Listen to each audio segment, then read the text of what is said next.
Agronomi Shefqet Tysa rekomandoi që fermerët të bëjnë vrojtime të përditshme për të spikatur në kohë infeksionet e mundshme nga sëmundjet si vrugut dhe tenja.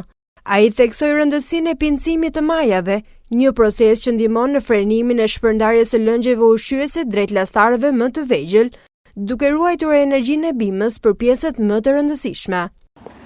Unë përfitoj dhe nga rasti sepse jemi në një periudhë që vreshti kalon vështirësi, sepse i ditë bishi, 2 ditë më kohë, 2 ditë bishi, ditë më kohë. Pra është një periudhë vështirë.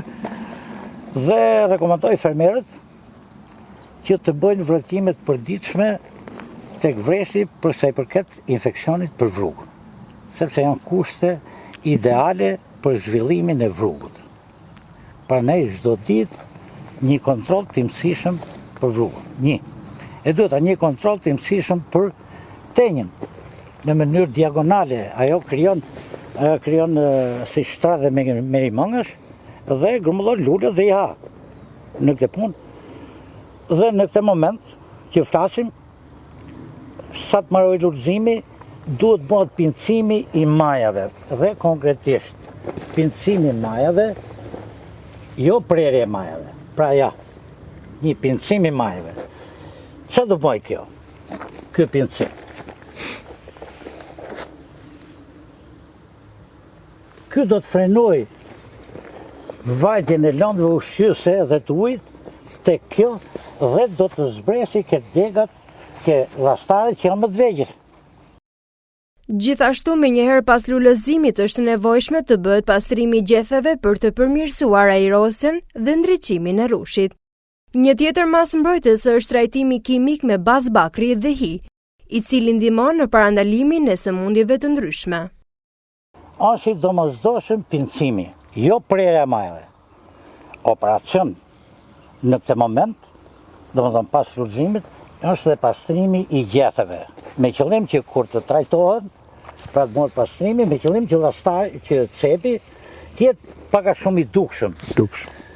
Dhe në rast se i kemi rrjeshtat, vasi i ka veri jug, në rregull, pa ata që i kanë rrjeshtat në të kundërt, herrjen në krahu i veriut duhet ta bëjnë më të madhe se sa në krahun që është nga dielli. Nga jugu. Sepse shkaktohet dhe djegjet diellore, pra i ka nevojë. Edhe gjethet janë laborator i përpunimit të ushqimit. Një mas tjetër në këtë moment janë dhe trajtimet kimike. Menjëherë, sa të mbaroj lulëzimit, lidhja e kokrave, duhet bëhet një spërkatje me preparate me bazë bakri dhe me preparate me bazë qufri. Me bakri për luftu vrugun, me bazë qufri për luftu hirin. Ndërkohë, edhe një në rast se nuk i kanë bënë një treshe, duhet i bëjnë një treshe për tenjen.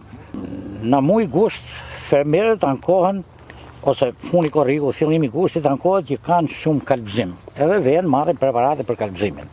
Natyrisht që ka kalbëzim, sidomos kushtet ku ka ujë, por një nxitës i madh për kalbëzimin është teja. Me luftimin e tejës do kemi më pak kalbëzim. Edhe sidomos ke rrushi me ngjyrë. Patjetër, domethënë ke rrushi sheshi zihet që janë ato me ngjyrë është më shumë. Më shumë. Prandaj rrushi bardh rezistant më tepër. Pra, këto janë domethënë shërbimet që mund i bëhet ardhis në këtë moment. Zhdukja bariseve të këqija nëpërmjet frezimit, domethënë nëpërmjet punimit